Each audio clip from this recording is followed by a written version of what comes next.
तो हेलो भाइयों, कैसे हैं आप सभी लोग। आज हम लोग बात करने वाले हैं वन पीस के एपिसोड 1000 के बारे में, जिसका नाम है overwhelming power the straw hat come together.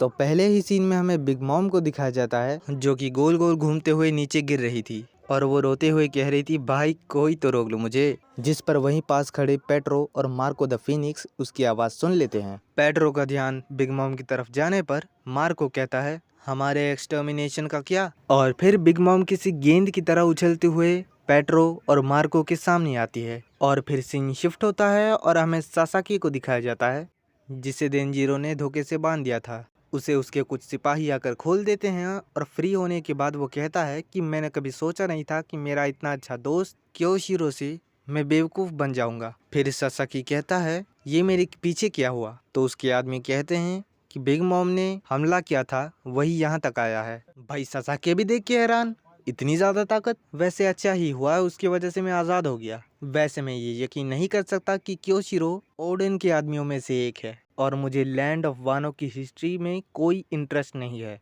पर उसे मुझे धोखा देने का हिसाब चुकाना पड़ेगा। और यहाँ पर काइडो और मिंग्स की लड़ाई चल रही होती है, जहाँ पे मिंग्स ट्रांसफॉर्म होने के बाद भी बुरी तरह पिट रहे थे, लेकिन फिर भी वो कह रहे थे कि हमारी बॉडी ज़रूर वीक है, लेकिन हमारी विल पावर काफ़ी ज़्यादा स्ट्रांग है। जिस पर जैक कहता है, भाई कर ले जो करना है। फिर जैक के ऊपर सारे मिंग्स मिलकर हमला करते हैं और कहते हैं, भाई अब तो तू गया बेटे, पर इस मोटे जैक को कुछ नहीं होता साला। जिसके बाद बाकियों का भी दिमाग फिर जाता है और फिर कियोमोन कहता है, अब तक संभालने का शुक्रिया, लेकिन अब यहाँ से हम संभाल लेंगे।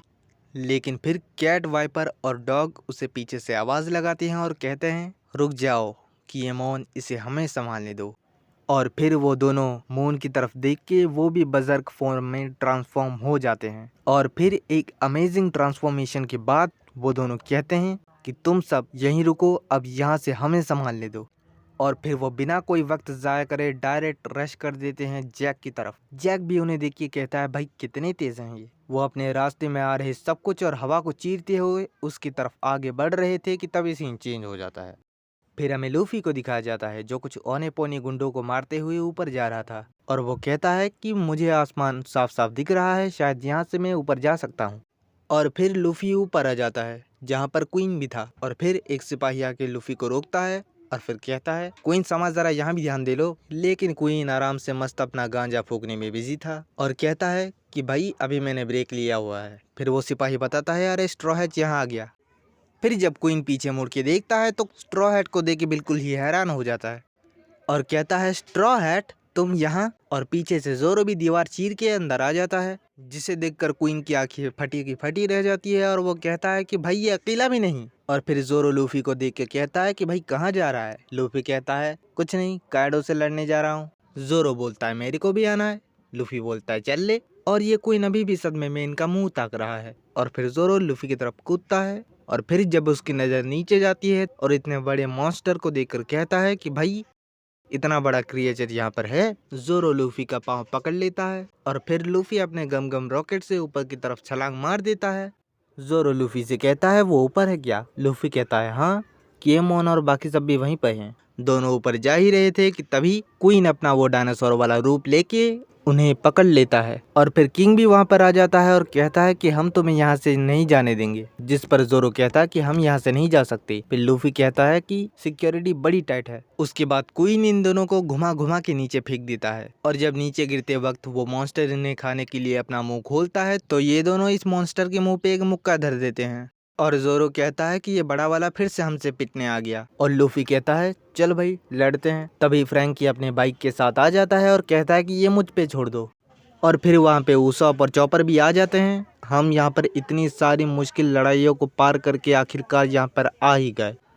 और फ्रैंकी कहता है कि चलो कंबाइन हो जाते हैं। और फिर दोनों कंबाइन हो जाते हैं और उसॉप और चॉपर भी चिल्लाते हैं कि कंबाइन फोर्स, लेकिन वो मशीन उन्हें बाहर फेंक देती है। जिस पर फ्रैंकी कहता है कि माफ़ करना, यहाँ सिर्फ एक ही सीट के लिए जगह है। जिस पर चॉपर और उसॉप कहते हैं कि भाई ये अनएक्सेप्टेबल है, और चॉपर और उसॉप को देख के बाकी सब कहते हैं, चॉपर, उसॉप, क्या आप ठीक हैं? प्लेजर हॉल में जो हमें बचाने के लिए आपने अपनी कुर्बानी दी थी उसके लिए बहुत बहुत शुक्रिया। उसॉप कहता है वो सब बाद में देखेंगे, पहले ये देखो, ये कॉम्बिनेशन। फिर हमें जनरल फ्रैंकी को कंबाइन होते हुए दिखाया जाता है, जिसे देखकर लोग कहते हैं कि वाह क्या मैकेनिकल वॉरियर है, और जनरल फ्रैंकी के सामने प्रे करने लगते हैं, ओ दाजिन सामा, शुक्रिया शुक्रिया। फिर वो मॉन्स्टर उनके ऊपर हमला करने के लिए आगे आता है, लेकिन तभी जनरल फ्रैंकी सामने आकर फ्रैंकी उसके ऊपर कैनन से हमला कर देता है, और हाँ, वो कैनन वो खुद ही चला रहा है, जिसे देखकर चॉपर और उसॉप भी कहता है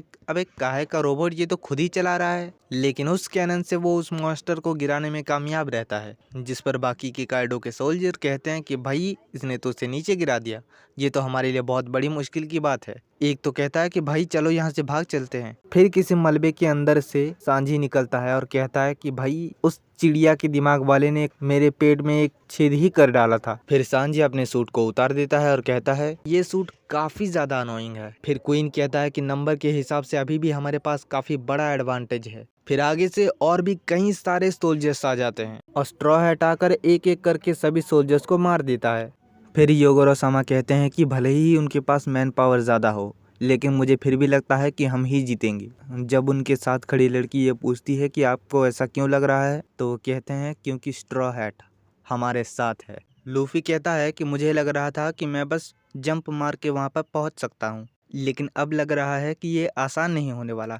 फिर जोरो वहाँ आकर साथ में ऊपर चलने के लिए कहता है। फिर सांझी वहाँ आकर कहता है कि यहाँ कुछ के पास पंख भी हैं, ये हमारे लिए मुसीबत बन सकते हैं। जिस पर रॉबिन कहती है कि अगर हम उनके पंख काट दें तो वो बस एक कैटरपिलर हैं। जैसे तुम कह रही हो, मुझे तुमने हमेशा की तरह डरा दिया। ब्रुक कहता है कि शायद ये वही लीड परफॉर्मेंस हैं जिसके बारे में सब लोग बात कर रहे थे। वो ताकतवर दिख रहे हैं, पर हमारा कैप्टन उनसे भी ज्यादा ताकतवर है। हाँ सही कहा, एज अ नेविगेटर ये मेरी ड्यूटी है कि मैं मेरे कैप्टन को उस जगह लेकर जाऊं जहां वो जाना चाहता है। मेरे ऊपर छोड़ दो, मैं तुम्हारे लिए रास्ता बनाता हूँ। फिर जिनबे भी वहां आकर कहता है कैप्टन अब चलें। लूफी भी पूरी जोश में कहता है कि हाँ चलो फिर से एक और बार कोशिश करते हैं, और उनको देखकर बाकी सारे समुराई भी जोश से भर जाते हैं। और फिर हमें देखने को मिलता है वो लेजेंडरी पोस्ट जिसके लिए हमने 1000 एपिसोड कंप्लीट किए हैं।